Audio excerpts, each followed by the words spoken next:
সংসদ নির্বাচন আমি একজন স্বতন্ত্র এমপি প্রার্থী।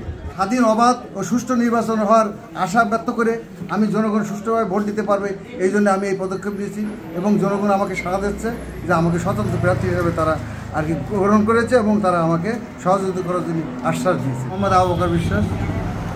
আগামী জাতীয় সংসদ নির্বাচনে আমি একজন স্বতন্ত্র এমপি প্রার্থী, যশোর 5 মনিরামপুর আসন। আমি আসলে জনগণের কল্যাণে কাজ করার জন্য আমি এই পদক্ষেপ নিয়েছি এবং এর আগে আমি রাজনীতির সাথে জড়িত ছিলাম না কোনো।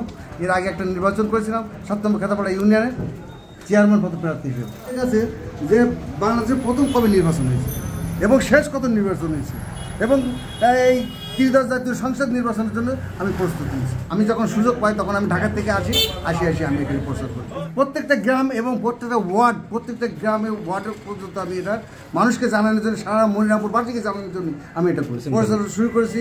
আমি লিফলেট প্রচারণা শুরু করেছি এই মাসের মনে করেন 20 তারিখ থেকে শুরু করেছি। এর আগে আমি আরও কার্ড বিতরণ করেছি আরও 3 মাস আগে থেকে।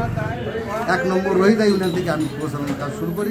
ইনশাল্লাহ আল্লাহ পাক যদি রাজি খুশি হয় তাহলে আমি এই মনিরামপুর যশোর 5 আসনের এমপি পদপ্রার্থী হিসাবে কাজ করব।